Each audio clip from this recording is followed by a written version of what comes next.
Bonsoir, Madame la Ministre Marie-Lise Lebranchu, Monsieur le Ministre Khaled Kassar qui doit nous rejoindre, Khaled Kabani, Monsieur le Ministre Kassar qui devait nous rejoindre, Monsieur l'Ambassadeur Patrice Paoli, Madame la Présidente de la fonction publique qui devait aussi nous rejoindre dans les moments, Mesdames, Messieurs, chers collègues, chers amis.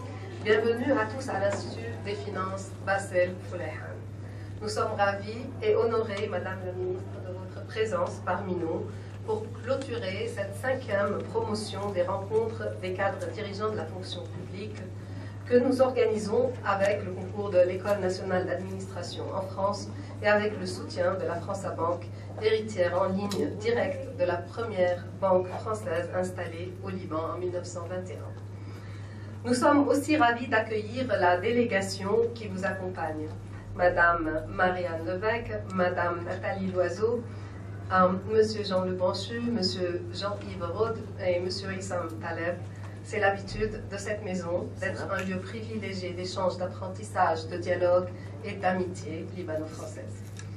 En ces moments incertains de l'histoire de la région et de notre pays, notre institut persiste à porter avec conviction les valeurs de la gouvernance démocratique et de l'état de droit.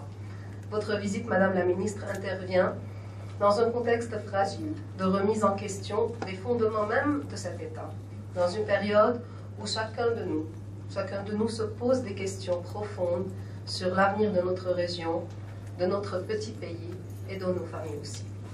Sur les risques de fragmentation, de recomposition des pouvoirs politiques et des structures de gouvernance. Comment tenir le cap, porter les valeurs du service public, de neutralité, d'égalité, de respect, de diversité, de tolérance, d'ouverture et de non-violence. Comment demeurer un exemple de coexistence. Dans cette incertitude, votre visite, Madame la Ministre, marque certes l'intensité des liens qui unissent le Liban et la France et nous apporte une bouffée d'oxygène, je dirais. Elle vient soutenir nos convictions à l'Institut, mais aussi dans le secteur public en général, nous rappeler que c'est en temps de crise que le besoin d'État et des valeurs républicaines sont les que c'est nous qui avons le devoir de veiller à sauvegarder l'État, ses institutions, ses valeurs, et ses hommes, ses femmes et l'esprit citoyen. Vous avez gracieusement accepté de nous faire l'honneur de cette visite et de rencontrer les femmes et les hommes sur qui reposent les grandes responsabilités de l'action publique au Liban. Et que nous avons, avec l'École nationale d'administration française, le plaisir de rassembler autour d'un programme de formation qui est leur destinée, les rencontres des cadres dirigeants. Permettez-moi ici de saluer Madame Nathalie Loiseau, directrice de l'ENA, ici présente. Chère amie, chère Madame Loiseau, nous fêtons plus de 11 ans de coopération finalement entre nos deux institutions et plus de 63 participants. On a fait le compte au cycle de professionnalisation offert par votre prestigieuse école et nous nous en félicitons, c'est quand même un beau bilan.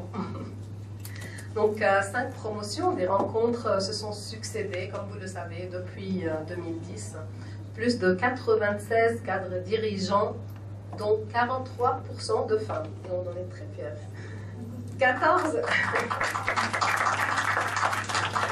14 experts français et des grands témoins libanais, dont 2 anciens ministres des Finances, ont pris part à ce programme et ont ratifié la charte des cadres dirigeants que vous voyez en fin de salle et que je vous invite, pour ceux qui ne l'ont pas encore signé, de cette promotion à la signer.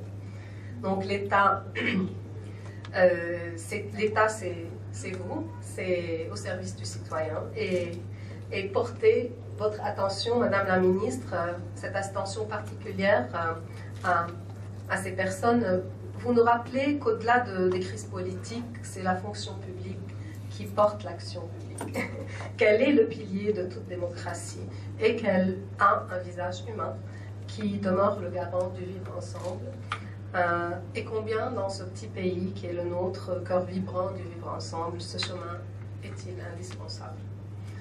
Madame la Ministre, votre visite nous apporte aussi une bouffée d'oxygène car à travers l'arrangement administratif signé ce matin, vous avez annoncé votre soutien à 2 projets remarquables. Le premier étant le réseau national de formation, une initiative née de conviction des acteurs libanais qu'il faut décloisonner les institutions, qu'il faut échanger, dialoguer, qu'il faut repenser nos politiques de ressources humaines, mutualiser notre offre et nos capacités de formation. Je salue d'ailleurs les membres de ce réseau ici présents. Merci d'être venus.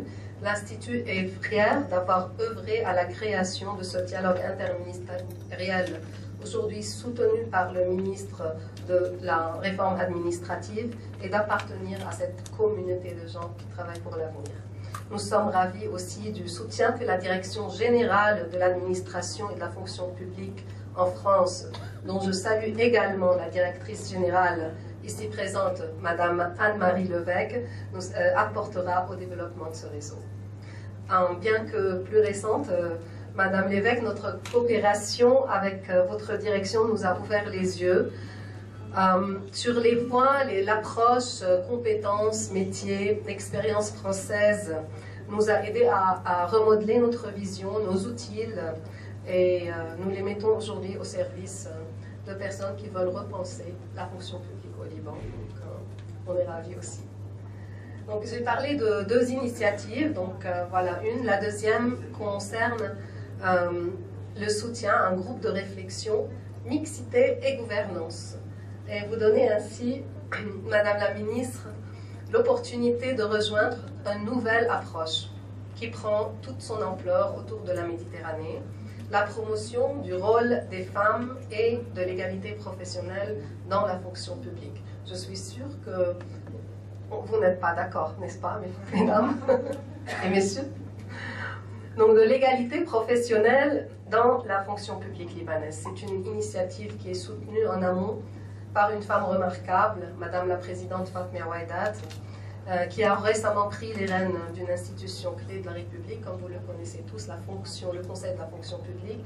Et je suis ravie d'annoncer que le Liban accueillera en novembre, les 24 et 25 novembre, la deuxième réunion du réseau Mixité et Gouvernance méditerranéen. Ce réseau méditerranéen et va inciter le lancement, on l'espère, d'un réseau national.